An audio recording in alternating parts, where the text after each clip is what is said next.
Bueno, pues apasionante asunto, tenemos para todo el curso, con todos los temas, y Habermas sube, baja, Ross, la tolerancia, el privilegio, Rodríguez Zapatero, López Aranguren, tenemos para dar y tomar. Pero entonces, vamos a ver si, a pesar de, yo no quiero que la gente se automodere, pero como ellos dos han contribuido enormemente a evitar el invierno demográfico y se tienen que ir a la 1:30, pues entonces quizá la primera parte, vamos a pesar de que ahora todo se mezcla, pero bueno, más bien la parte de ella, y después como con Pedro podemos estar hasta las 2, pero si se puede, si alguien tiene el imperativo inmediato, no diurético, sino ya mental, de tener que ir en relación a lo que ha dicho Pedro, que lo haga ya. No pasa como aquellos alumnos en clase que digo, bueno, pero espere, tome nota, no, que lo tengo que decir ya, profesor, que se me olvida. Bueno, entonces hable usted. Pero vamos, si no es así, pues más bien que tome y que lo procure hacer después, y quizá podemos empezar un poco sobre este asunto. Yo quizá para abrir boca la podría decir a ella que, hombre, a mí me parece que precisamente conectado con la segunda parte de lo que ha dicho Pedro, claro, en la medida en que la democracia española se constituye sobre todo esto que le ha explicado del consenso, la Constitución, el Estado de las autonomías, el europeísmo como elementos decisivos, no cabe duda que la perspectiva que Bueno va a plantear es muy distinta, o sea, en relación a lo que sí se ha planteado aquí, que va a ser algo que nos va a hacer discutir después, cuando veamos por la tarde el vídeo de la película. Vamos a ver, has dicho una cosa muy importante de cara a la entrevista con Sánchez Dragó. Bueno, nosotros aquí tuvimos una experiencia, yo acababa de entrar en la UNED en el año diciembre del 85, vosotros recordáis, había fallecido Sacristán en agosto del 85, y a los pocos meses, no me acuerdo si fue el mes de abril o tal, se hizo un homenaje a Sacristán al que vino Gustavo Bueno. Se hicieron las distintas universidades, pero se hizo en filosofía B. Entonces vino Gustavo Bueno, y efectivamente él, la mayor parte de la intervención, no sé si fue o eso un año después, no me acuerdo, pero vamos, en el 86 fue, él la dedicó mucho al tema del secesionismo, los nacionalismos, o sea, el tema de la identidad nacional apareció mucho. Es verdad que hubo otra parte más vinculada al problema de si existía eso que llamaban una comunidad filosófica o no, que es eso de una comunidad. Hizo mucha ironía sobre esos temas, pero ese tema lo planteó. O sea, yo sí diría que es un tema que ha estado en él. Lo que ocurre, y aquí es donde sí que está la novedad, es que efectivamente tiene mucho más impacto en la opinión pública a partir de España frente a Europa y a partir de toda la crítica de principios del siglo XXI, los libros que van teniendo un gran impacto, los momentos que está en la televisión, etc. No digo yo que no, pero sí que efectivamente se produce ahí una inflexión. Puede que también tuviera que ver con el hecho que él ya en ese momento ha dejado la Universidad de Oviedo, está más en la fundación, está más en debates que tienen el papel de los medios de comunicación. En fin, habría que explicar, pero ese tema está. Después está el problema del enfoque, que sí que sería interesante de plantear, ¿no?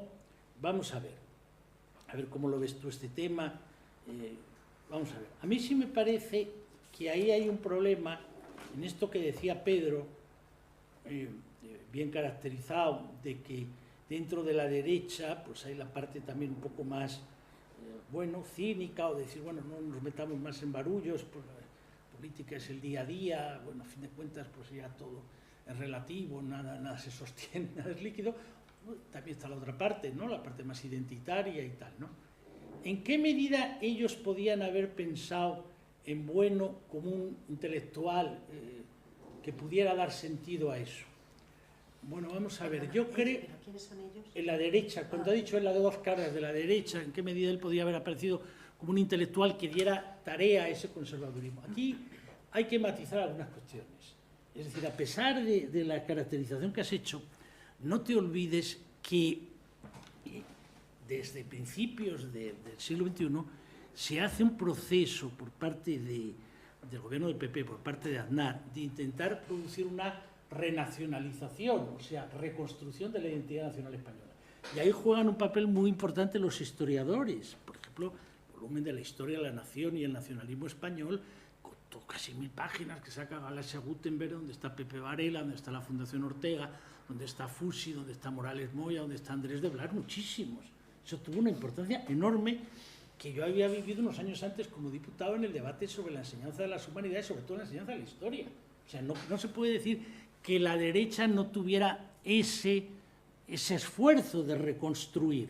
Sobre todo Aznar vivió en la época que él tuvo mayoría absoluta. No olvidemos que tiene mayoría absoluta en el 2000, después de que se produce la ruptura de la tregua de ETA. Por eso está muy bien visto esto cuando ahora se dice 40 años de democracia, que hasta el 2011 ha vivido muy coartada por el tema del terrorismo, que ha afectado a todos los presidentes de gobierno. No ha habido presidente de gobierno que no haya topado. El primero que no ha tenido ese problema ha sido Rajoy, pero antes ha sido un problema que ha sido decisivo. Entonces ahí, para no perdernos, ellos hacen ese esfuerzo, Aznar hace ese esfuerzo, Aznar se incorpora un tipo de intelectuales.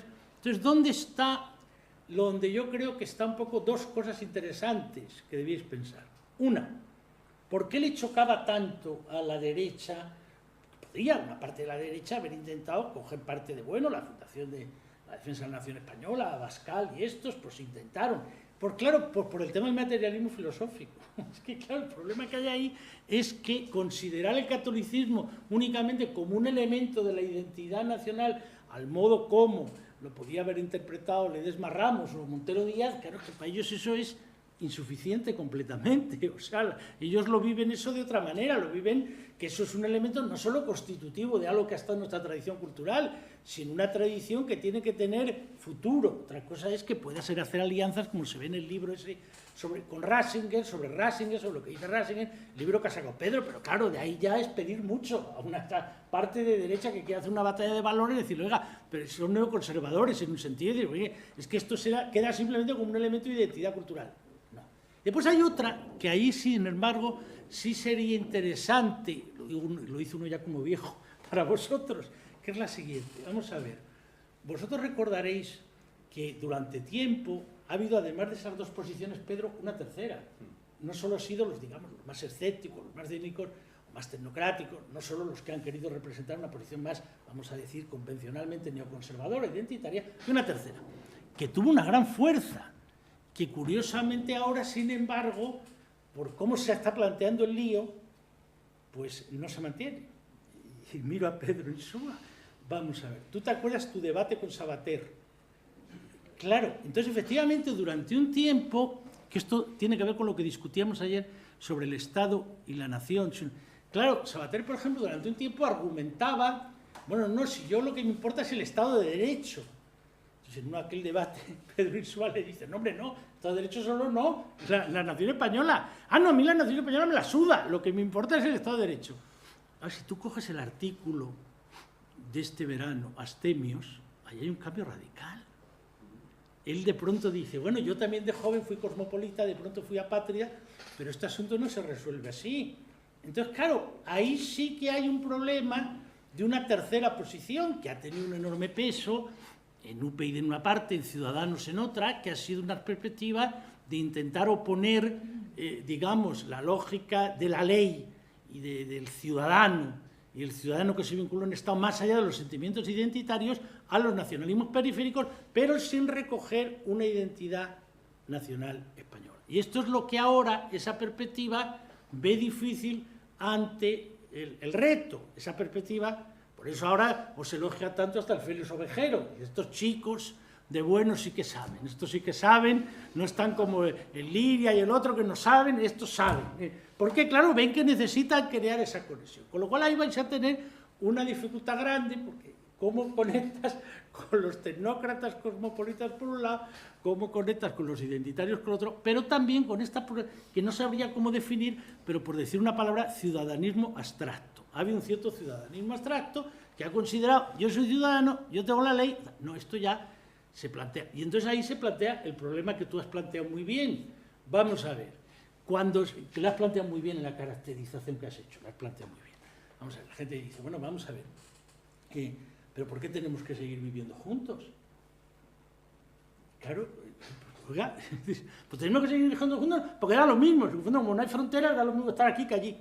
Pues no parece que sea una cosa que la gente, aunque no haya fronteras, sea suficiente. ¿Qué más da? Porque como estamos en Europa y en Europa se disuelve todo, tampoco parece, porque vuelven las identidades nacionales en Europa y ya vemos cómo vuelven en ocasiones con los nacionalismos de Estado o en ocasiones con minorías dentro de los propios Estados que van teniendo potencia en Austria, en Holanda, no sé qué, en Francia. O sea, no es tan sencillo eso de decir Europa forma una supranacionalidad donde se disuelven todas las identidades, las soberanías son compartidas y en todo caso sería un patriotismo de futuro que ya construiremos. No ha funcionado así. Entonces se plantea la interrogante, ¿por qué? Bueno, claro, y aquí es donde está uno de los problemas. Es decir, citaré dos, el tema de la lengua y el tema de la solidaridad interterritorial, que es un problema donde la izquierda siempre ha tenido extraordinarias dificultades porque es muy difícil de resolver. Cuando has planteado tú el tema de la profesora, de los alumnos y de toda esa cuestión. Vamos a ver. El problema consiste en que, claro, allí, en el tema de la lengua, entran en colisión dos derechos. El derecho a la lengua materna y el derecho a preservar una lengua. Los que éramos profesores en Barcelona, en la época de yo era en Sant Boi, en el año 80-81, lo vivimos directamente. Claro, lo vivimos directamente porque allí había que crear, ¿qué te decían los que, vamos a llamar, nacionalistas por un lado y catalanistas por otro, que venían de la Asamblea Nacional de Cataluña? Nosotros solo podemos preservar nuestra lengua por un acto de voluntad política, porque dado el contexto global, con una lengua como el castellano, que tiene esa potencia internacional, como un sitio de Barcelona donde están las grandes editoriales con proyección internacional, con unos periódicos que se hacen en castellano, en aquel momento, solamente si entramos en la escuela lo podemos hacer. Pero si usted entra en la escuela y lo puede hacer, ¿cuál era el problema? Pues lo que yo vivía cotidianamente y los que éramos profesores, que había una parte del alumnado, sobre todo si te tocaba en institutos de lo que aquí sería el sur, y allí sería lo que es Baix Llobregat, que eran, claro, gente que venía de otras zonas de España, sus padres, que su lengua materna era el castellano. Y entonces, claro, los profesores, exceptuando lo que ellos llamaban el ejército invasor, que éramos el tercio que nos había tocado allí, porque en aquel momento no había territorio MEC, y ibas allí de profesor porque de donde te tocaba, pero no había el MEC, todavía no había lo que pasó después. Pero claro, había ese debate, que es un debate muy difícil. ¿Cómo se intentó preservar? Pues se intentó preservar manteniendo lo que es la política de normalización lingüística, y allí pues hubo toda una discusión que lleva, bueno, pues ahora, de ahí, de preservar una lengua, quiere decir que una lengua necesariamente es una cultura, es una visión del mundo, es una visión de la historia, es una nación tiene que dar un Estado propio. Es una serie de saltos muy grandes, quiero decir. Allí ya, dar esos saltos, los puede usted dar o no dar. A lo mejor hubo gente que los quiso dar desde el principio porque en su cabeza lo tenía, pero desde luego mucha gente no. Yo recuerdo por haberlo vivido todo aquello en la etapa de Barcelona y haber vivido cómo eran las dos culturas que funcionaban, o sea que esto llevaría a un debate grande.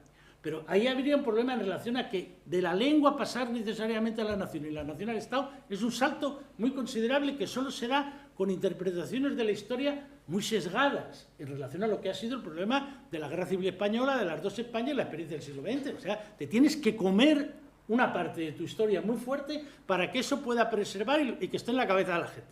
Y el segundo problema, vivir juntos. Claro, aquí hay un problema que yo estoy en esa frase, ¿cómo ha sido? Paleobolcheviques que ha dicho. Bueno, vamos a ver, a mí me parece que esa cosa que vivimos nuestra generación, la vivió el PSC, la vivió el SUC, la vivió Iniciativa, la vivió UGT, Comisiones, la vive la nueva izquierda emergente, claro. Pero ahí hay un problema que, por citarlo de esta misma mañana, fíjate hasta qué punto es relevante, que es el problema de ¿por qué vivir juntos? Pues solamente puedes vivir juntos si tú tienes un tema de solidaridad entre los territorios en el cual que tú consideres, digo desde la perspectiva de una parte de la izquierda, sí, pero bueno, ¿qué es eso de una nación que tiene que tener un Estado propio, que se secesiona de los otros, pero que es la zona más rica? Entonces, ¿qué hago yo con la otra?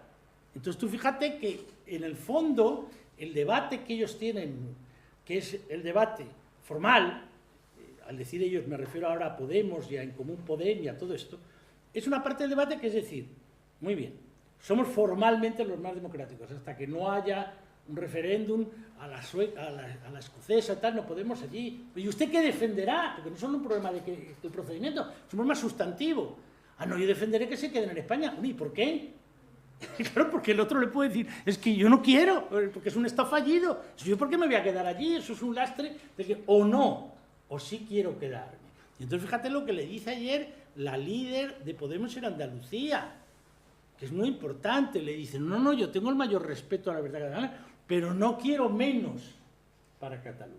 Y aquí es donde vuelve el problema que tuvimos en el año 80, que con Blas Infante o sin Blas Infante, en la medida que nos metimos a que había 3 nacionalidades históricas y que Andalucía quería estar al mismo nivel, además de reivindicar todas las identidades, había un problema de solidaridad entre los territorios. Es decir, que cuando ese señor sale, ese alcalde del PSC, y dice, no, es que aquí sí que tenemos progreso, y allí no, porque aquello parece el Magreb, claro, pues mire usted que, claro, esa interpretación usted la puede hacer, pero claro, eso significa que ¿usted cómo se concibe fuera? Pues si ya te lo contestan ellos, me concibo fuera si te lo dice el hijo de Comín, como la Dinamarca del Sur. Pero vamos a ver, hijo mío, la Dinamarca del Sur y tu padre escribiéndolo de Noticia de Andalucía. Pero bueno, no comprendes que, que yo no quiero preservar la herencia de mi padre, no es obligatorio, oigan, no es obligatorio preservar la herencia de nadie, pero no cabe duda que hay un problema.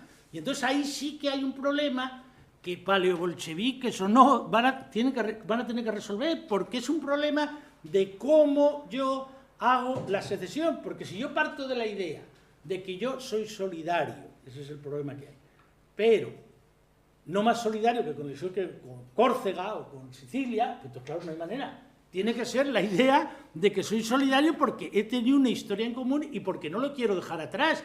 Y entre otras cosas porque una parte de la riqueza que tiene Cataluña viene de aquellos inmigrantes andaluces que fueron allí.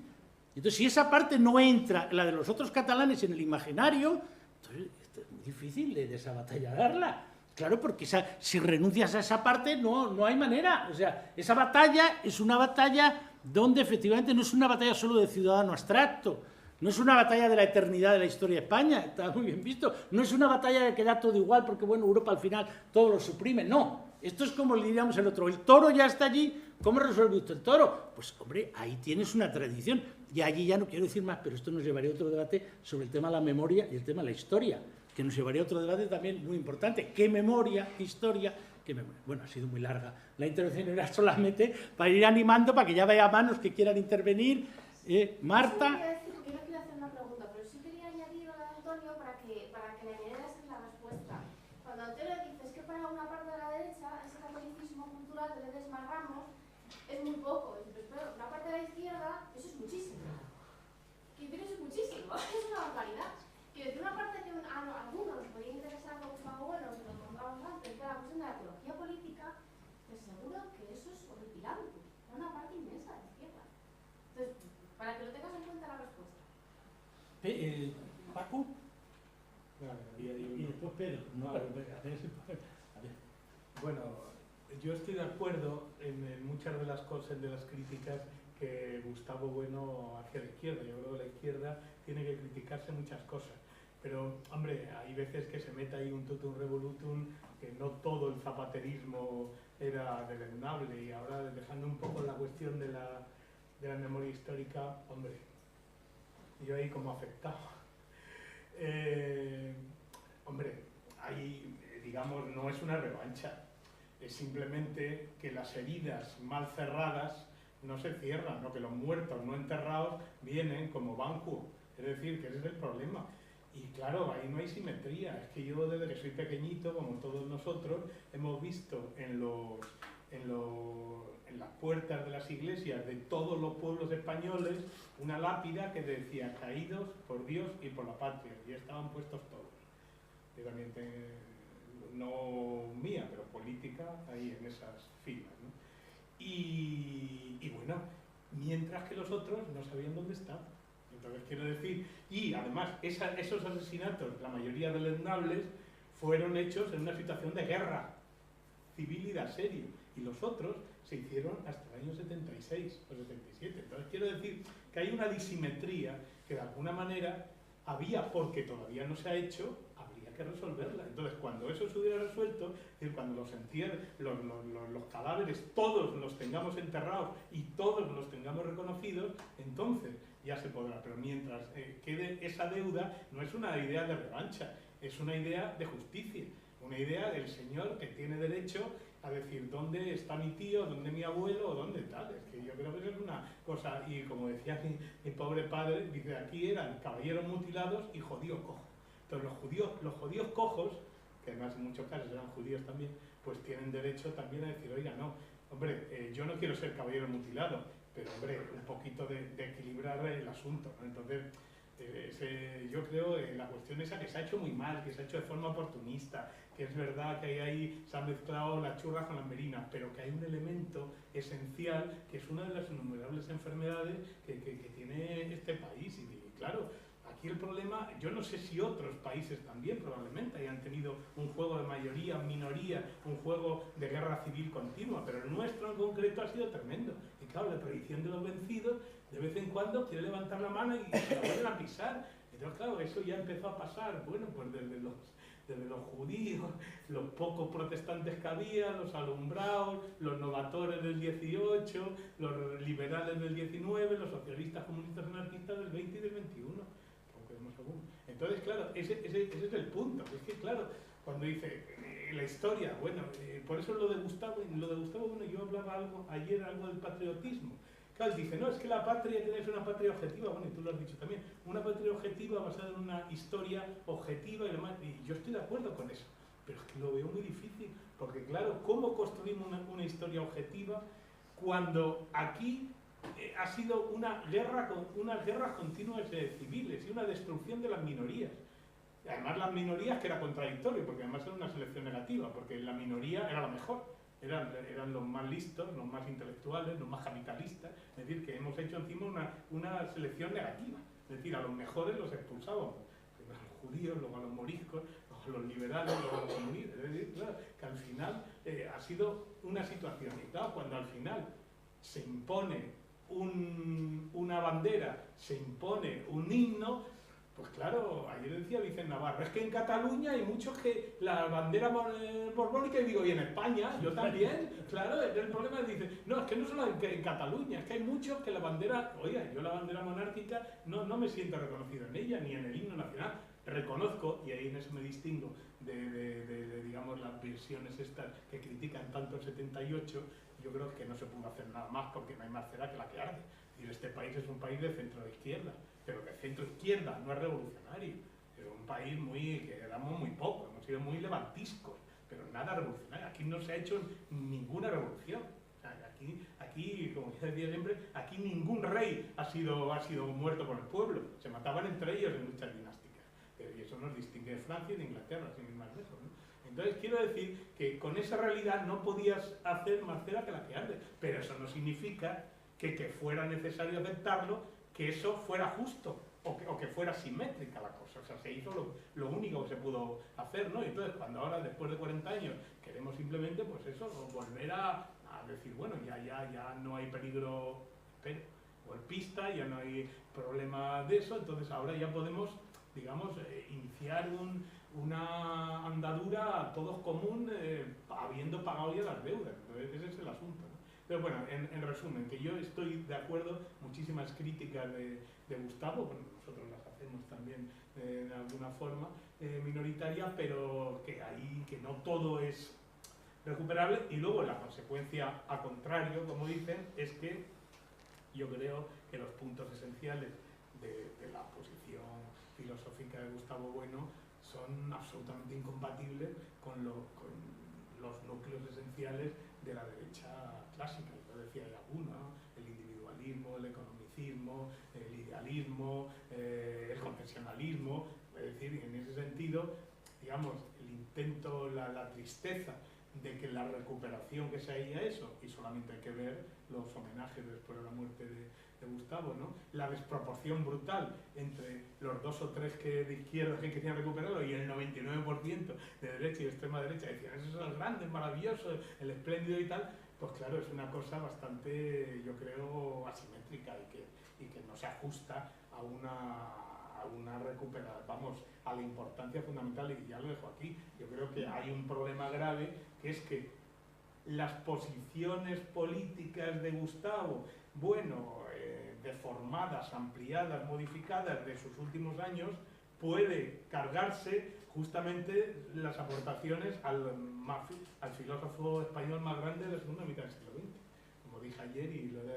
repetido 1000 veces, ¿no? Entonces yo creo que debemos de intentar, digamos, poner el hincapié, yo pienso más en los aspectos como decía, en los aspectos ontológicos y epistemológicos, lo del cierre de categoría, lo del materialismo, y lo otro, pues no sé, yo no le pondría sordina, pero al menos no le pondría el foco demasiado grande, porque es que eso imposibilita que esa filosofía tan importante sea recuperada por el resto del país que no se siente ahí, y que cuando ve que Jiménez Los Santos y toda esta gente, el que le saca continuamente a Gustavo, el gran filósofo y tal, pues claro, nosotros digamos, joder, por definición, por contrario, ¿no? Si este señor dice que este es maravilloso, debe de ser algo monstruoso, con lo cual ya me libro de leerlo. Y si el objetivo de los filósofos es que los leamos y los reflexionemos, pues entonces yo creo que debemos de poner el hincapié, digamos, en sus aportaciones, digamos, menos marcadas y menos de que nos dividan a nivel político, ¿no? E intentar recuperar la parte filosófica, que yo creo que es la esencial. Y que, bueno, como vuelvo a insistir, para mí es el gran filósofo de la segunda mitad del siglo XX. A ver, Pedro, a ver el foco. Yo estoy contra, no lo leí. Pero bueno, voy a tratar de hacer una pregunta realmente aplicada, ¿no? y a otras pruebas. Entonces, claro, este esquema, vemos, es decir, un bueno se supone que algo así como que un bueno regular, digamos, asentado en una regla, ¿no? Era el bueno, digamos, intelectual, ¿no? Que no se mojó hasta el año 98, por así decir, políticamente, ¿no? Entonces se asentó en la regla materialista, epistemólogo, ontólogo, tal, y después cuando bajó al mundo, resulta que parece ser que esa regla la perdió. Estaba en el mundo antes. No, pero digamos ese esquema, ¿no? De cuando baja al mundo, cuando se hace secular, bueno, resulta que se olvida de la regla. Pues yo diría que bueno es Cisneros, en este esquema.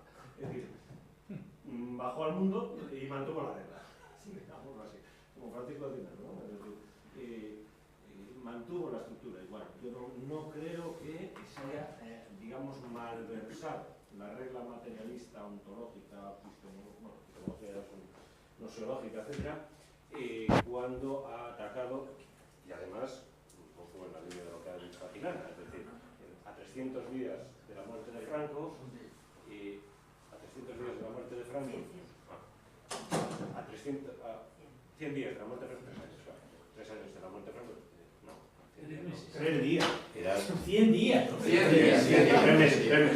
3 meses de la muerte de Franco, perdón.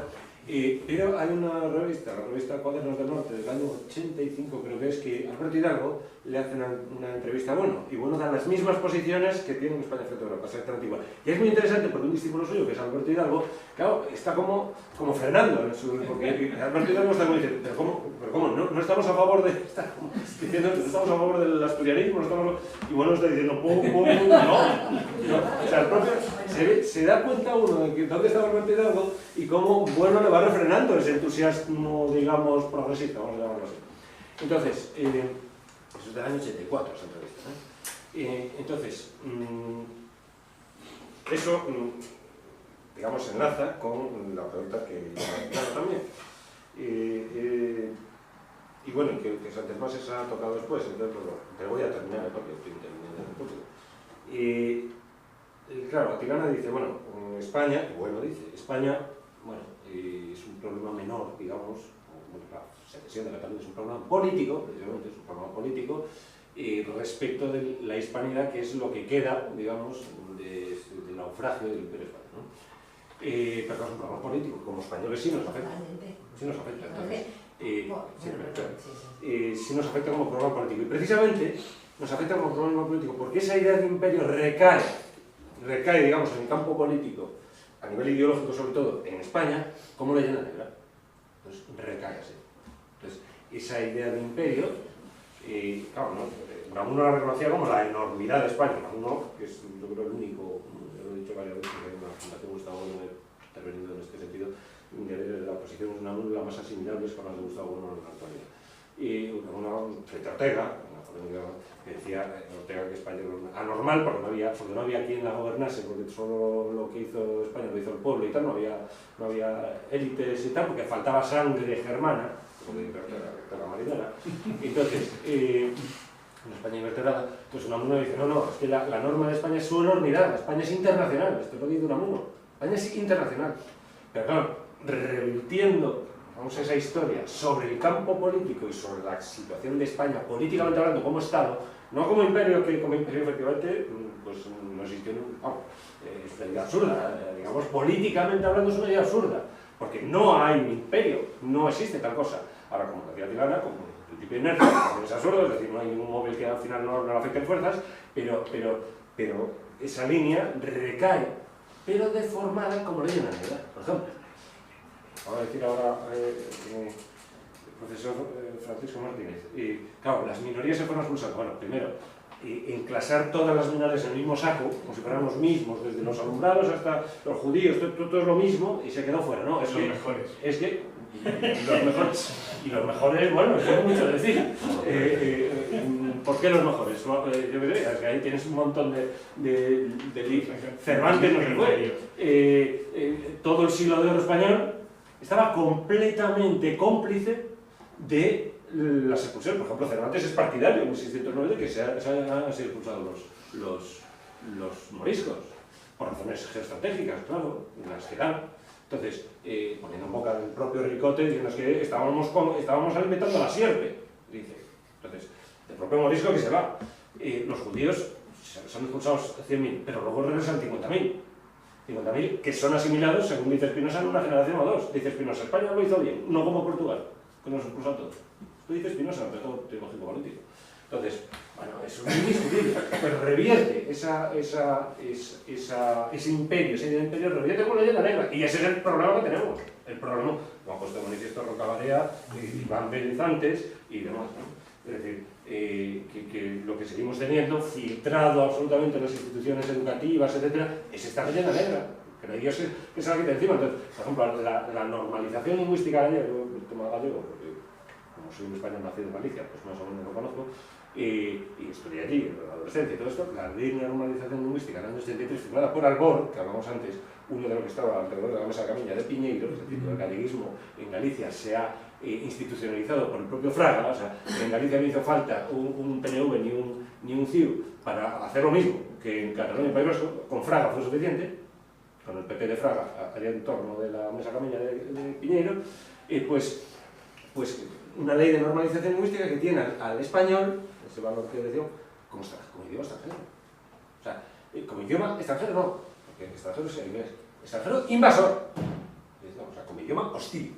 Esto así, la ley de normalización firmada por Albor, año 83, a partir del cual yo, en el año 83, el gallego dejó de ser una María, también me acuerdo, que tenía 10 años, y en quinto de GB ya que yo se ponía casero, y las contracciones gallegas, que es un horror, las contracciones en Galicia, el K, el PA, bueno, las contracciones en español hay dos, al y del, en gallego hay un tropecientas y ya nos poníamos locos ahí.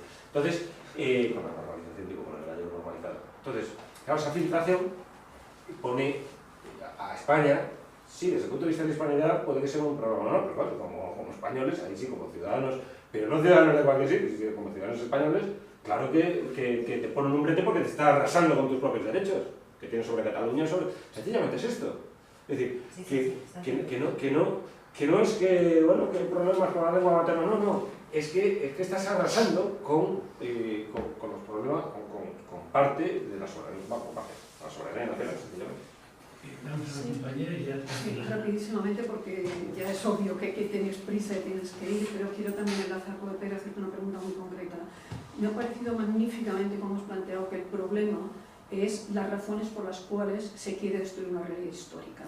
Y es que son las razones. Y has mencionado entre las razones los restos de la filosofía del Tercer Reich, etcétera, lo has dicho con toda claridad. Pero también has hecho una alusión ligada a esto entre lo que es la civilización y la barbarie.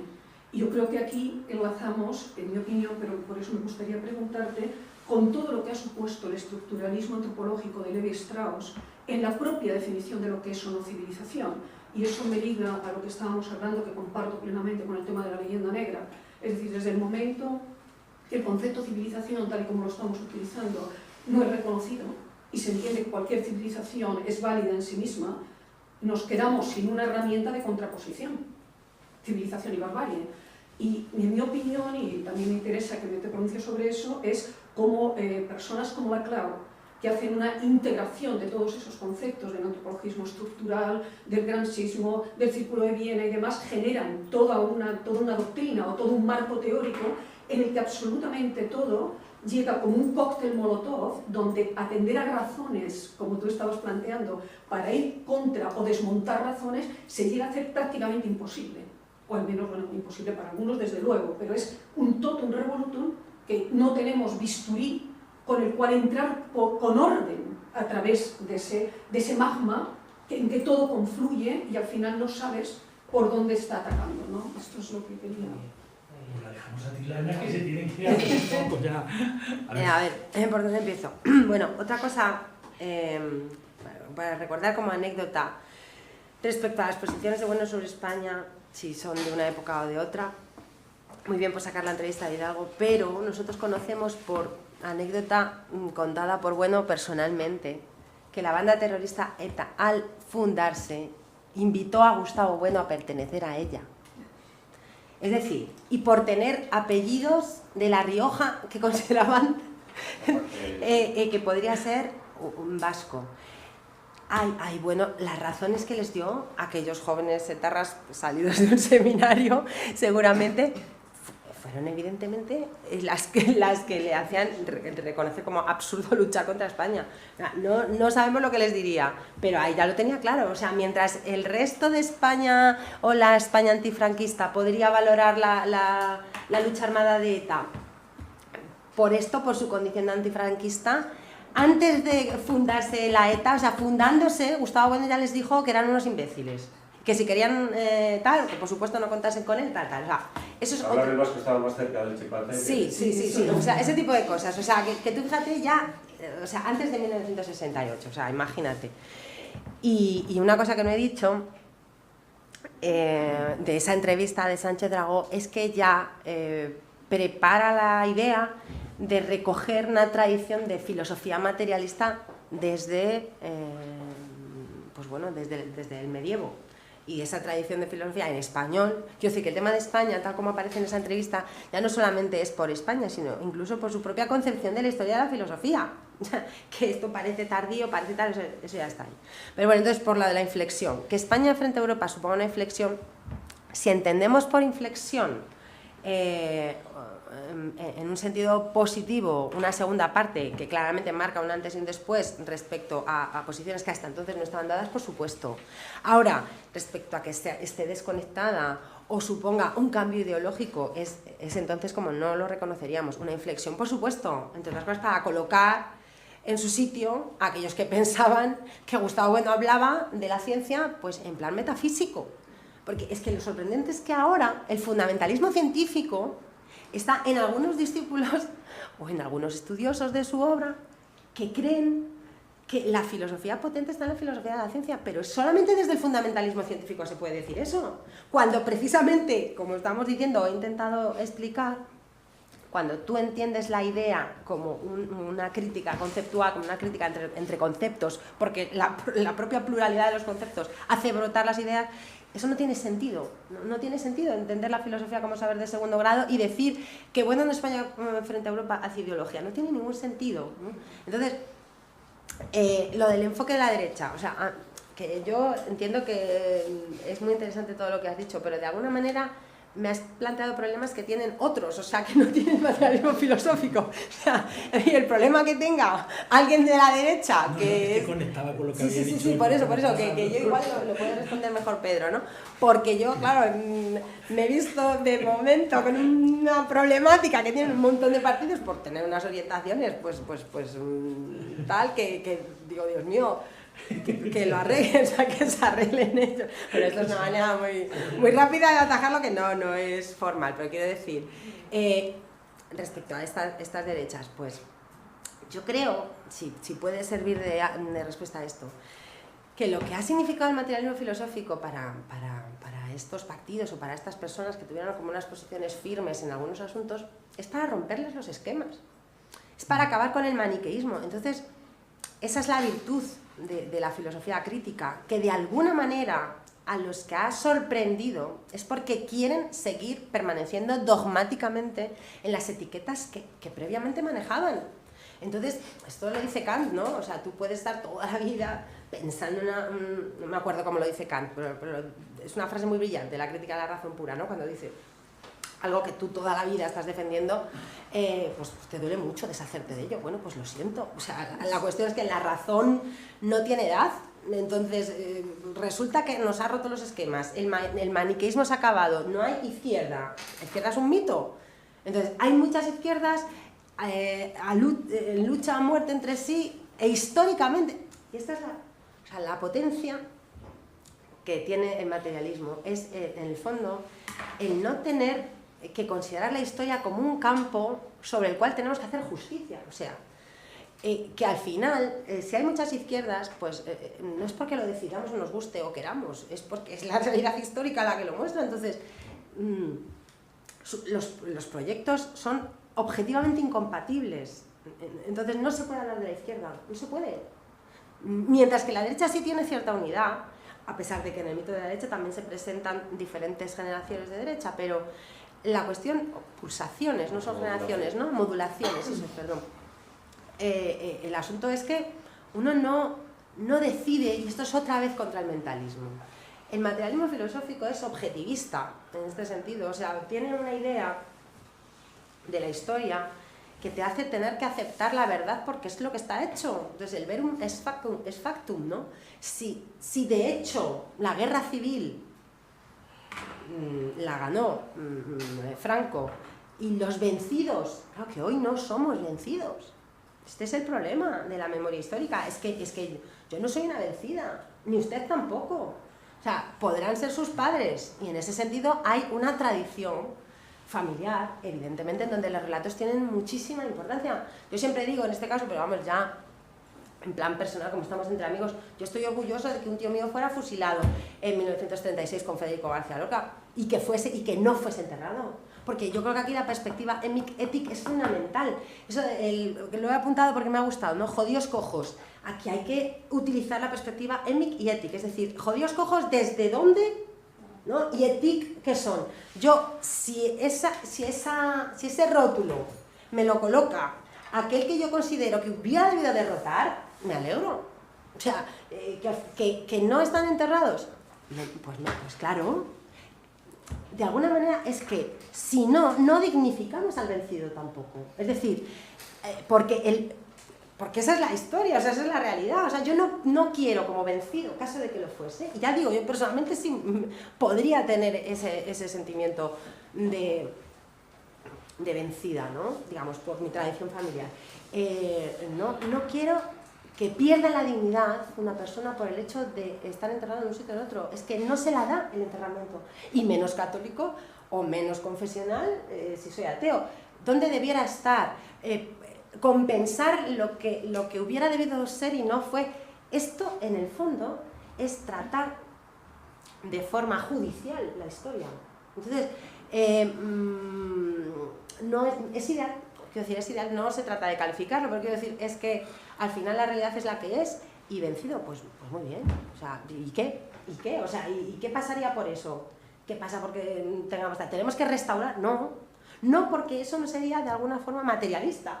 O sea, si por coherencia tú mantienes una perspectiva materialista de la historia, ¿cómo vas a querer haber ganado una guerra? O sea, la has perdido. En todo caso, si hay un proyecto que sigue en marcha, que fíjate, si yo no digo que la guerra civil no haya mucho que aprender y no esté latiendo el problema de España. O sea, a mí, por ejemplo, Negrín me parece una figura a reivindicar, absolutamente. Y pues ahí lo tienes. ¿Y qué podría ser? Pues una posición que efectivamente rompe los maniqueísmos. O sea, un presidente de la República que estuvo resistiendo, que quería que Madrid resistiese, esperando la ayuda de los soviéticos, o sea, bueno, presidente, perdón, del gobierno, y que finalmente le salió mal la jugada. Sí, le salió mal la jugada, pero ¿por qué estaba resistiendo? Por España. O sea, ¿estaba dispuesto a que muchos madrileños o muchos españoles muriesen para resistir? Pues sí. ¿Y qué? Y entonces los eticistas, o sea, los que desde el materialismo filosófico decimos eticistas, ¿no? Los que ven en la ética el colmo del valor, ¿no? Los que ven en la vida humana el valor más elevado, pues están equivocados si creen que Negrín debía de haber depuesto, digamos, ese plan y tendría que haber aceptado la pérdida de la guerra, porque está simplemente valorando vidas humanas, cuando de lo que se trataba era de defender España. Y a la postre, lo triste, de alguna manera, lo más triste de todo, es que el franquismo no vino a eliminar otra cosa que el comunismo. Y esto, bueno, también desde un principio lo dijo. Es decir, la promoción absoluta desde el franquismo del nacionalismo más, diríamos, reconocido en nuestros días como secesionista. La promoción desde el franquismo, las lenguas, el folclore, el hecho... Es una persecución.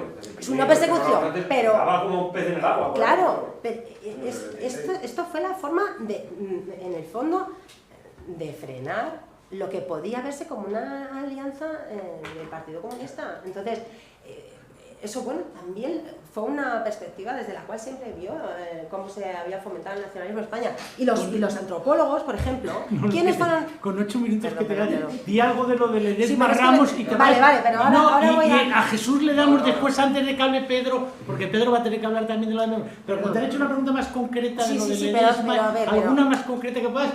Sí, pero es que la última de los antropólogos. ¿Quiénes son los que... ministros, claro, ¿quiénes fundamentaron desde las facultades la Constitución española de las autonomías? Los antropólogos.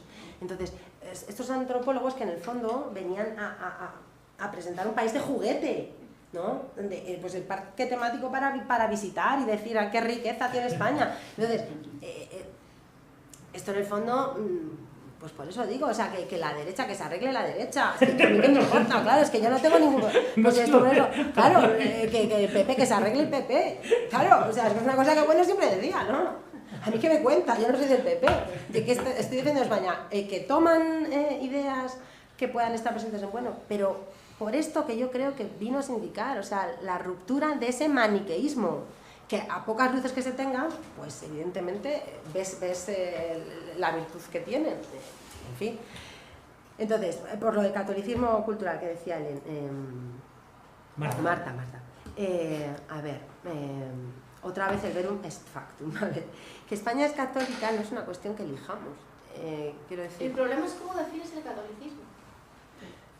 Es que hay muchas maneras de hacerlo. Sí, pero... El catolicismo es muy complicado, incluso la propia historia del verum est factum.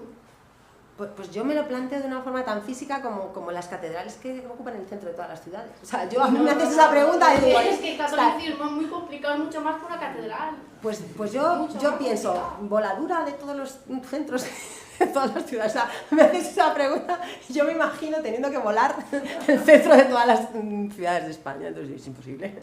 O sea, el problema del catolicismo cultural es esto. O sea, ¿qué significa ser católico desde el materialismo filosófico? Sobre todo, la negativa a aceptar al sujeto individual como, como hombre libre que decide su propia vida, ¿no? O sea, el grupo, la defensa del grupo. Si el bueno antiliberal, tal. Yo ya lo conozco. Por yo eso. quiero preguntarnos por el bueno antiliberal. Que decir, el bueno antiliberal lo conozco. Bueno, pero solo da la Iglesia católica, solo da el catolicismo, quiero decir. No lo da solo el catolicismo. Quiero decir, Bueno, tú tienes a ver, una me refiero, Francia católica. Cuando hablamos de la familia... Verus el factum, ¿no? Tienes un facto en ese sentido. Tienes una Francia católica, pero es una Francia hoy día republicana. Con todas sus catedrales nadie las quitó, nadie las tiró, pero que se pueden hacer cosas muy distintas. La interpretación que Pero tiene son el propiedad del catolicismo. Estado francés. Exactamente, muy diferentes. Quiero decir, el catolicismo es muy complicado como para decir que solo hay uno que sea español, que solo hay uno que sea completamente unívoco y que con eso tú puedas definir ya una propia idea política de España. Es muy complejo, ¿eh? Pero eso quién lo dice. Desde mi propio Pero conocimiento eso quién lo del dice. catolicismo. Pero que solo hay un catolicismo, ¿eso quién lo dice? ¿Quién lo dice? No lo dice bueno eso. ¿Perdón? Que eso no lo dice bueno, que haya solo un catolicismo. No, yo lo que te estoy preguntando es cuando definís esa esencia de España, esa identidad, en parte por ese catolicismo, yo te estoy preguntando... Pero es la universalidad, no. En la defensa del Imperio Católico no ¿Sabes es... que los no es protestantes también querían ser universales, ¿no? Quiero decir, se llamaban universales, católicos en ese sentido. Quiero decir, esa idea de catolicismo la mantienen también los protestantes, que eso no quiere decir nada. Bueno, pero lo que hayan conseguido los protestantes, en la medida en que tal, pues será lo que hayan conseguido. Quiero decir, que aquí el asunto es, ¿conservas lo hecho o lo destruyes y en virtud de qué razones? Entonces, ya respondo a Pedro. Claro, si yo he dicho, o sea, de alguna manera he contestado a tu pregunta previamente, cuando digo, si aquí la cuestión son las razones de la secesión, no la secesión en sí. Entonces, claro que está el problema de la leyenda negra, Entonces, por eso, la identidad de España, según si tú la veas como un imperio, o como una nación, o como qué, pues importa o no importa, o se entiende de manera diferente la secesión. Como las razones por las cuales se defiende la secesión son razones que reconoceríamos como absolutamente mitológicas y que han de ser trituradas, pues es por eso por lo que políticamente es inaceptable. Y por eso esa diferencia entre ideas y conceptos, yo he dicho, la idea no es algo metafísico que sobrevuela los conceptos. Por supuesto que políticamente no se puede consentir, por supuesto que tienes que defender la ley, por supuesto que la riqueza que hay en Cataluña tú no la puedes perder porque sí, porque unos enajenados o porque alguien absolutamente imbuido del mito de la cultura te diga que es que no queremos vivir juntos o hasta ahora pues no sé qué, pero ahora ya lo dejamos, como si fuésemos una pareja. Entonces son las razones, pero claro que tiene razón, es verdad. Si es que el otro día Pablo Iglesias decía algo así que digo, bueno, parece que está hablando de su novia, no sé. Y así lo argumentan. Claro, o sea, vivimos juntos, pero ¿qué es eso? Parten de una legislación común, una pareja recurre a exacto, por eso, claro, exacto, por eso, por eso yo insistía en la destrucción.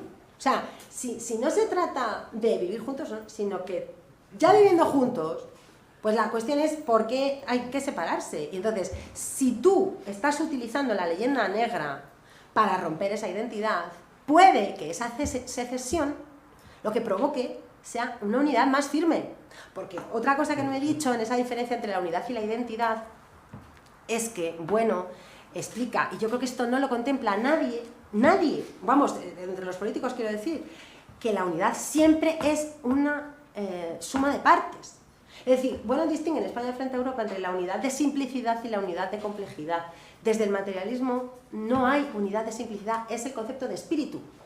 Entonces, cuando Puigdemont dice que Cataluña tiene que ser independiente, está usando esta idea de unidad de simplicidad. Para ser, yo tengo que separarme de España, porque no considero la unidad de complejidad, es decir, porque no quiero ser parte de algo. Pero si precisamente la unidad de España es unidad porque es plural, es como lo que dicen, España plural, ¿no? España, para que no sea una, que es franquista, tiene que ser plural. ¿Y quién puede pensar la unidad de simplicidad? Como decía Pedro, si es impensable. Una que no tenga partes es imposible, este boli es uno, y le quito la capucha, le quito no sé qué, pues esto es España. O sea, Cataluña es una parte, por supuesto. En el momento en el que se separa, deja de ser esa parte. Y entonces no... O sea, la identidad de Cataluña en el fondo se pierde. O sea, si aquí la cosa es... La idea de diferencia también, dicen, somos diferentes, bueno, pues entonces nosotros también somos diferentes. Exacto. ¿Por qué no? O sea, quiero decir que automáticamente si ellos reivindican el privilegio de poder separarse, poder decidir ellos en función de una diferencia, están diciendo que los otros también la tienen, la diferencia. Eso, exacto. O sea, claro, pero y eso es lo que no se ve, o sea, digamos, lo que no se ve es lo que se pierden. O sea, esa es la cosa, somos diferentes. Yo creo que lo tienen clarísimo, ¿eh? Bueno, vamos a ver una cosa, que ya es la 1:30, que os tenéis que ir, Vale. Después sigues después por la tarde cuando dejamos el debate del vídeo, pero nosotros no levantamos la sesión porque queremos estrujar al profesor González Cuevas, que ha dicho muchas cosas muy provocativas y no le vamos a dejar levantarse sin contestar. Entonces, venga, a las 4... Y además el coche. Claro. Bueno, perdón. Venga, entonces, a ver. Gracias, Atilana.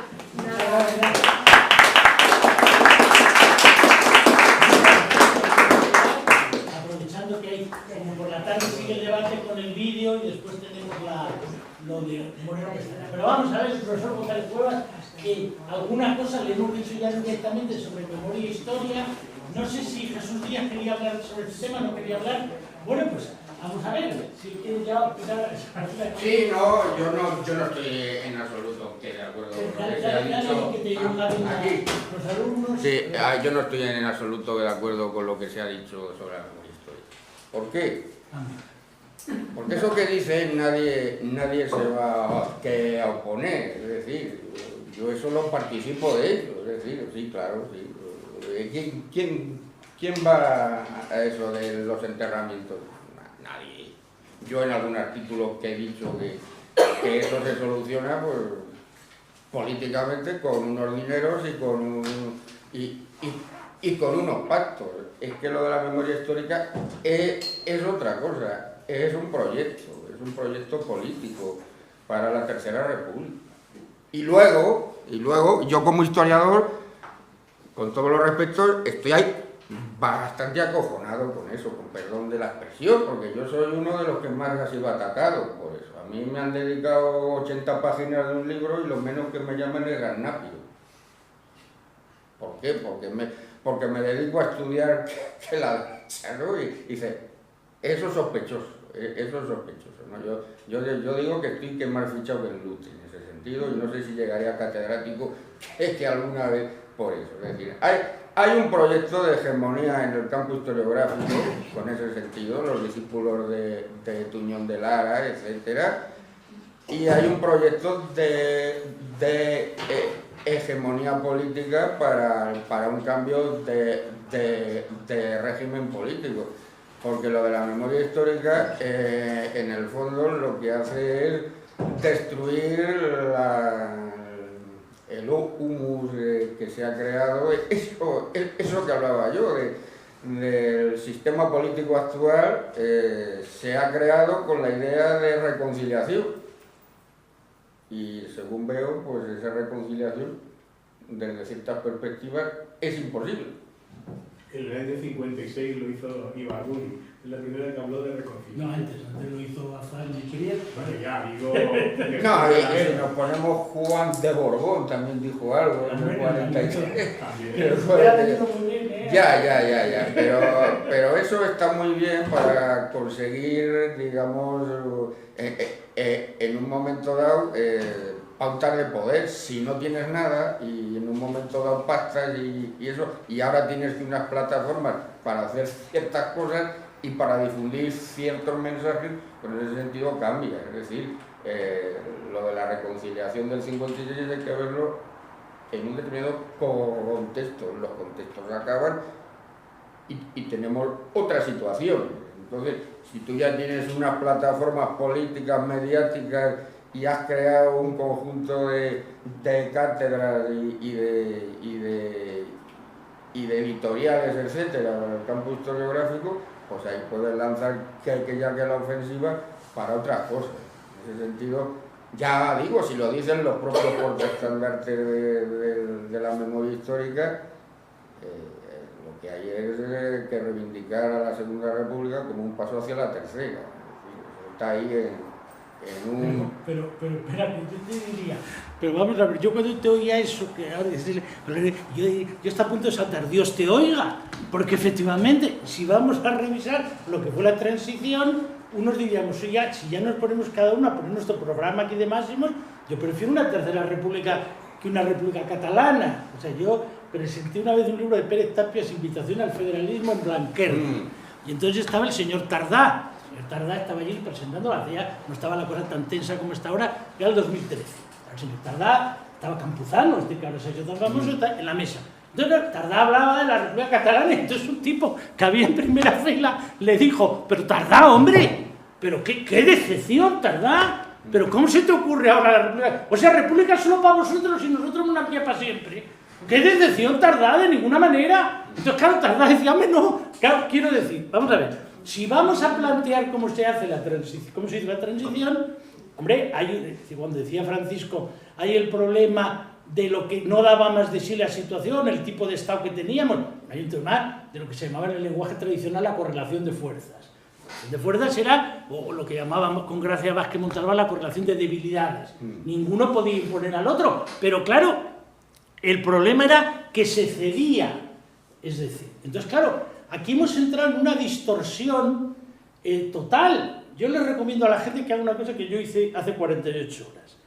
Me fui a la librería Marcial Pons y acababa de salir el último tomo de la historia de España de Marcial Pons y Crítica, escrito por un historiador gallego, Núñez Seixas, que es el que al final lo ha hecho, en una colección dirigida por un historiador catalán, Josep Fontana, y por otro historiador gallego, Ramón Villares. Cogeros el índice del libro, el libro es verdad que termina en 2011, ¿en qué lugar del libro aparece desde el año 73 para acá que el gran problema de estos años del 73 al 2011 fuera el problema entre España y Cataluña.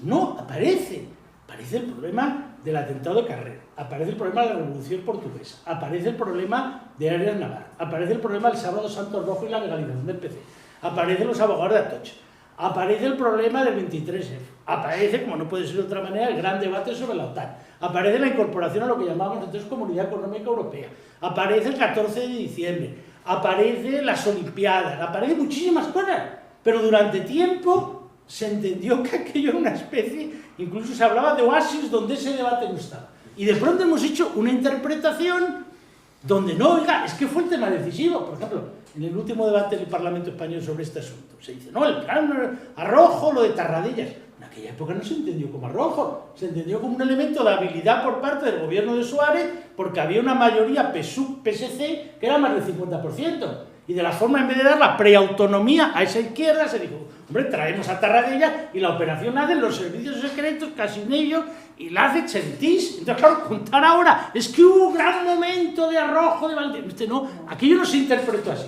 Ahora, hemos hecho un esfuerzo de tal manera de contar la cosa de otra manera, que realmente parece que el conflicto fue a lo largo de toda la vida entre España y Cataluña. No fueron las dos Españas, porque cuando hace eso Azaña en los discursos de Azaña en plena guerra, o cuando hace la intervención Prieto en México, o cuando hace el PC lo del 56, no se parte de esa idea, se parte de la idea de que había sido una cosa que había fracturado la vida española entre dos Españas.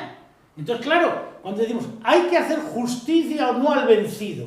Bueno, uno de los problemas de no hacer justicia al vencido es que hay otros vencidos que consideran que su herida fue la única que existió. Este es uno de los problemas que hay en España. Claro, como no se había que hacer justicia, porque la idea era que nosotros echábamos al olvido todo lo que había ocurrido de aquellos agravios, y sin embargo los nacionalismos periféricos mantuvieron esa herida con un cuidado y con una sensibilidad enorme, hemos llegado a esta situación donde parece que esa es la única herida. Pero es que mire, si vamos así hay que reconstruirlo todo, porque si no vamos a acabar muy mal. Hay que reconstruir en todas las cosas.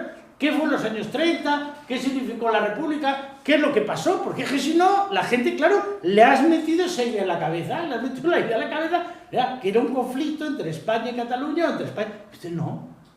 Hubo un conflicto, naturalmente que lo hubo, pero hubo un conflicto dentro de la propia Cataluña, donde tenías desde la CNT, el POUM, la Unión Democrática de Cataluña, tenías el Campo apoyando a Franco, tenías los catalanes de Burgos, tenías después un barullo descomunal el que había allí. Entonces, bueno, y ya no vayamos a lo anterior, la Semana Trágica, la dictadura de Primo de Rivera, Martínez Anido, bueno. Entonces, claro, ese es el problema fundamental. El problema no es que tú tengas una lengua, o tú tengas una cultura, o tú tengas un sentimiento nacional. El problema es que cuando eso es todo, y se interpreta de una forma homogénea, entonces llega un momento que, claro, hay que reconstruir la historia. Esto es como cuando tú coges la unidad alemana y dices, se produjo la caída del muro de Berlín, y al poco tiempo se produjo la unidad cuando Kohl da el paso adelante, apoyado por Willy Brandt, etc. Muy bien. Tú te coges un libro de Helmut Schmidt de 2 años antes, donde dice, a lo mejor en el siglo XXI una generación verá la unidad alemana, y todo se precipitó.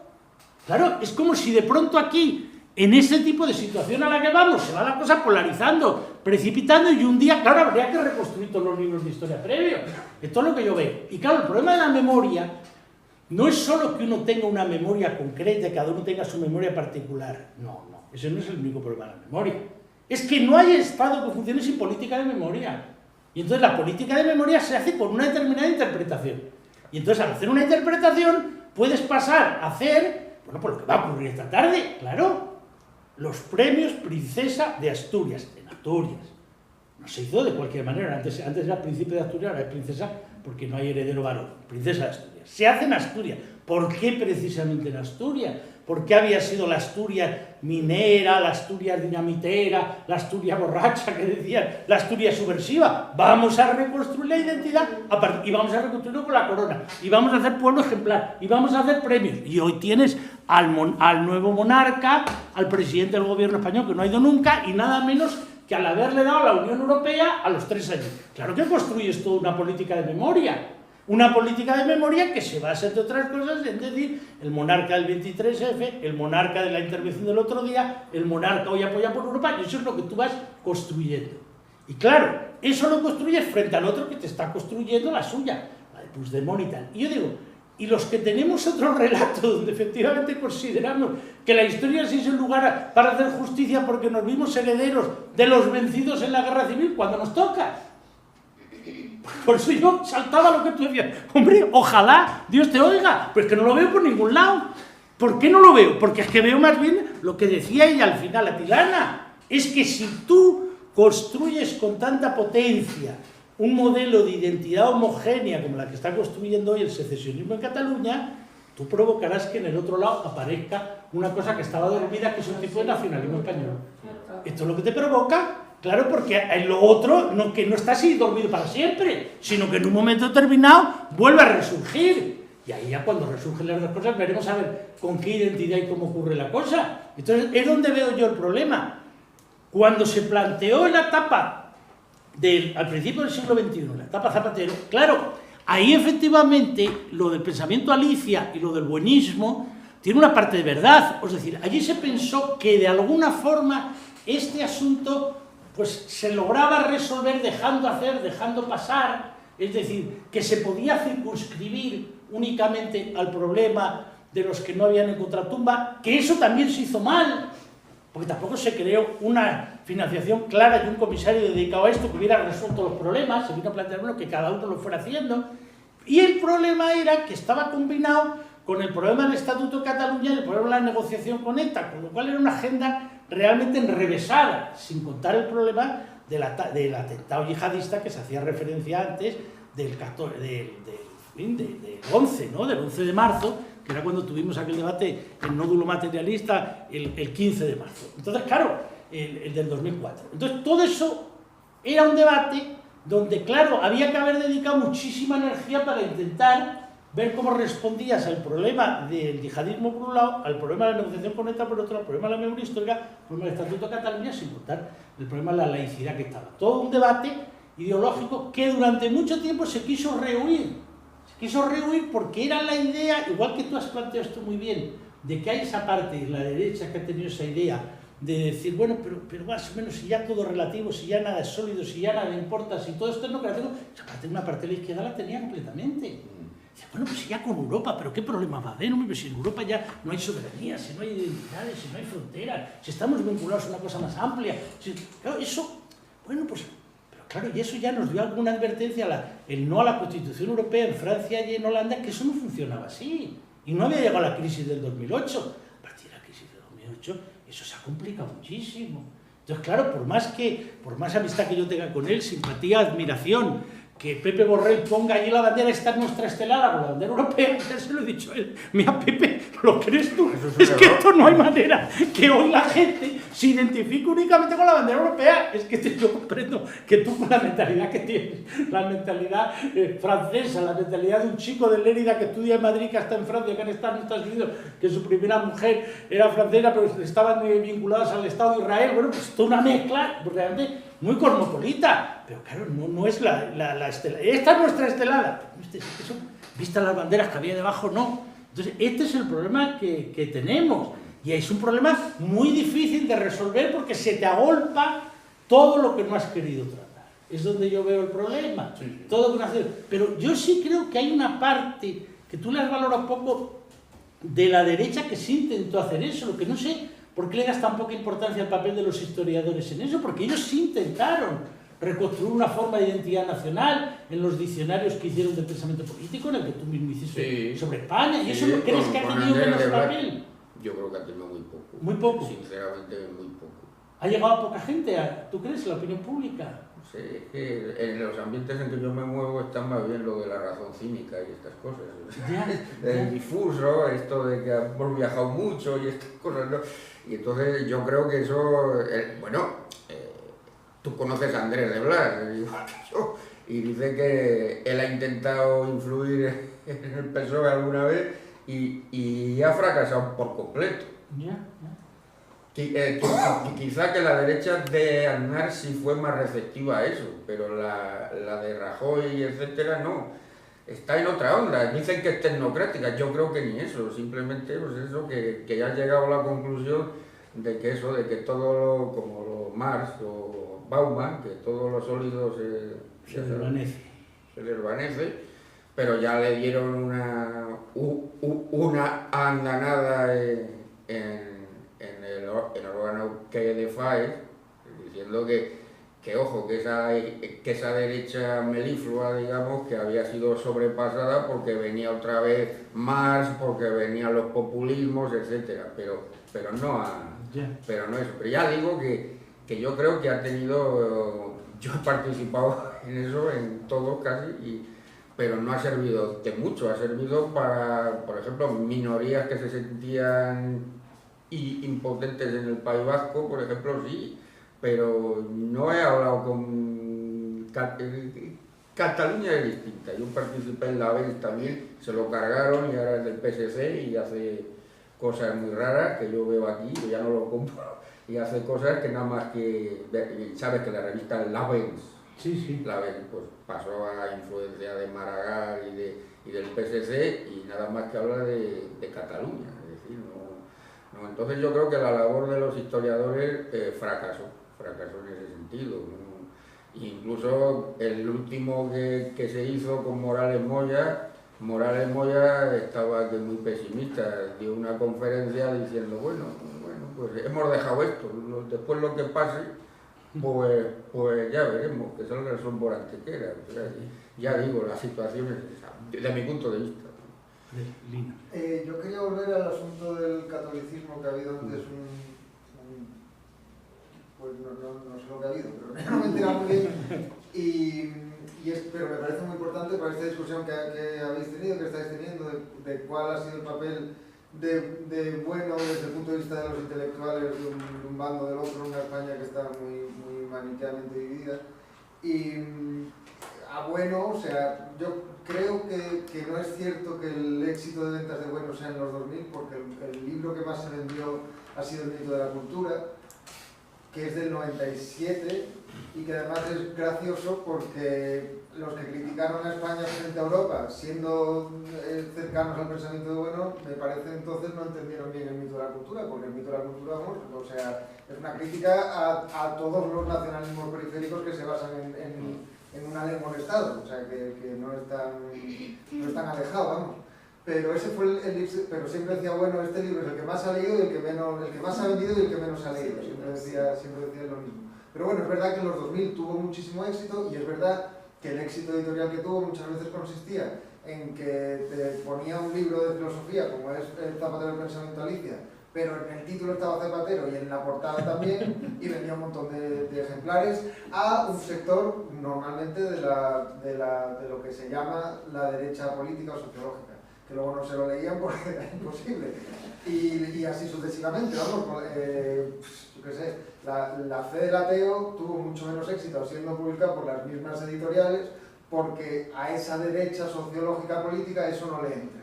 Y esa es la parte que tú dices de que el materialismo filosófico era lo que frenaba ahí, o sea, el rótulo materialismo frena cualquier tipo de uso, y sin embargo a Bueno se le ha intentado utilizar desde ese punto de vista, sobre todo con la polémica del aborto y tal y cual. Entonces tú dices, es que eso a la izquierda le echa para atrás, que Bueno se declarara como ateo católico. Y es verdad que hay mucha gente que por querer utilizar a Bueno pues se ha fijado más en la parte de católico que en la de ateo.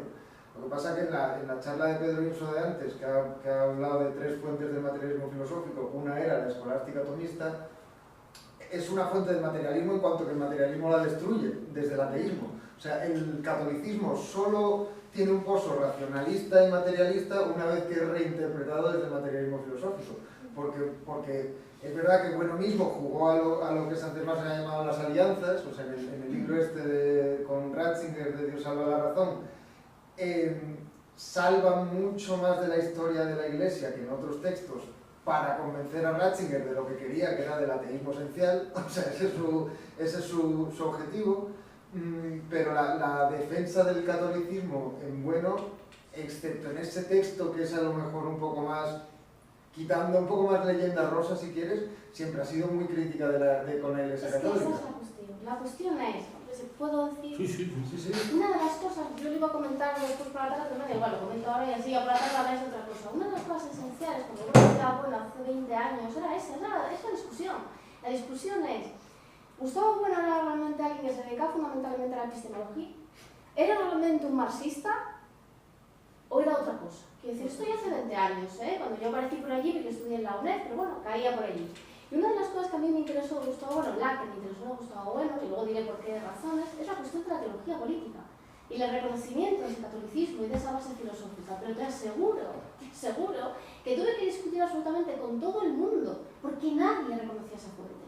Es decir, aunque Gustavo Bueno hubiera dicho en algunas ocasiones, soy tan marxista como tomista, me vas a perdonar, se decía poquito, y solo algunos entendíamos. O sea, no es que, ¿cómo decirte? No es que Gustavo Bueno tampoco lo dijera de un modo tan abierto, entre otras cosas porque también se beneficiaba mucho de todo el contexto que marxista que tenía alrededor. Es así, Gustavo Bueno jugaba a eso, evidentemente. Y demasiado poco. Y demasiado poco, vale. Me parece bien que lo reconozcas, pero eso era la guerra en ese sentido ideológica, Quiero decir, cuando se lee el mito de la cultura, que tienes toda la razón, ¿por qué no se entiende? Por una razón también fundamental, porque el Gustavo Bueno antiliberal, en este sentido, en los años 30, Carl Schmitt, no solo le desmarramos, el Gustavo Bueno antiliberal, quiero decir, es muy complicado de tragar por la mayor parte de los discípulos de Bueno entonces, es muy complicado, Quiero decir, tú te quedas con las críticas del fundamentalismo democrático, etcétera, que a mí me parecen muy interesantes, pero el problema es el paso que da después. El paso que das es igual la parte constructiva. La parte constructiva es el imperio, y ahí es cuando mucha gente, en España frente a Europa, dice, vale, con la crítica antiliberal estamos de acuerdo, ostras, ir al imperio. Esa es la parte que no he entendido en tu discusión con Atilana. Pues la siguiente, es lo que cuando... Atilana está diciendo, perdona, ya lo dices, Sí. es que el imperio metapolítico es en la cuarta sección de imperio, pero el imperio filosófico es una crítica al imperio metapolítico. O sea, sin duda, que sí. O sea, si Gustavo hace constantemente secularizaciones de la cuestión teológica, es una manera de decirlo. Ya sé que el concepto de secularización es muy complicado, es una manera de decirlo, seculariza todo el rato. El problema es que tú sigues diciendo que una identidad de fondo, porque eso se repite en España frente a Europa, y Gustavo Bueno lo dice con lo que te estoy diciendo, con esa reivindicación de la escolástica, que por cierto es una reivindicación también muy particular. Tú sabes que Suárez se le estudia y se reivindica desde el imperialismo español, pero al mismo tiempo desde Cataluña y desde Holanda, para recomponer una historia absolutamente antiimperial. Es decir, por eso yo lo he intentado decir a Tirana. El catolicismo es muy complicado. Las propias interpretaciones del discurso de la segunda escolástica son diferentes y complicadas. Quiero decir que Gustavo Bueno da pinceladas, pero luego tú tienes que coger, y cuando te bajas, te pongo mi propio ejemplo. Yo me dediqué a estudiar la Reforma. Todo lo que Gustavo Bueno, muchas de las cosas que Bueno decía de la Reforma, y empecé publicando el basilisco sobre el asunto, te aseguro que cuando bajas luego los textos, es que no están. O sea, ni Calvino, ni Lutero, ni toda esta gente no eran ni tan subjetivistas, ni tan particularistas, ni tan individualistas. No, eran completamente estatales, institucionales. Es decir, esas ideas no encajan.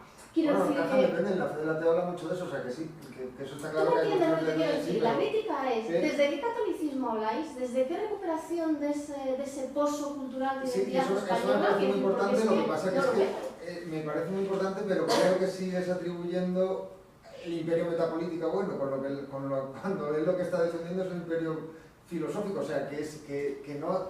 Que es verdad, es que hay gente que interpreta Bueno desde el nacionalcatolicismo en el sentido... No, te estoy diciendo simplemente... No, pues yo sí lo digo, y me parece que esa gente se equivoca porque una de las cosas que caracteriza a la Iglesia española muchas veces es ser la anti-España, de hecho, y eso es que nos hemos tragado el mito nacional católico, tanto la derecha como la izquierda, cuando uno de los enemigos más grandes que ha tenido España a lo largo de la historia es de la Iglesia. Desde el saco de Roma hasta los Borgia, los que crearon la leyenda negra fueron la Iglesia, fueron los papas posteriores a Alejandro VI. En el siglo XIX el carlismo brutal y en la época de la transición, o sea, este tema de si Cataluña era importante o no en esa época, pues era bastante importante, aunque no era el único tema, pero Iván Vélez, por ejemplo, ha puesto en circulación un término que es el de federal catolicismo, que es muy fino porque dice, no, es que la oposición subvencionada socialista, con perdón, al franquismo frente a los comunistas, esa oposición es federal, precisamente para romper la unidad, la posible unidad de un partido comunista que se concebía como el de Italia o lo que fuera.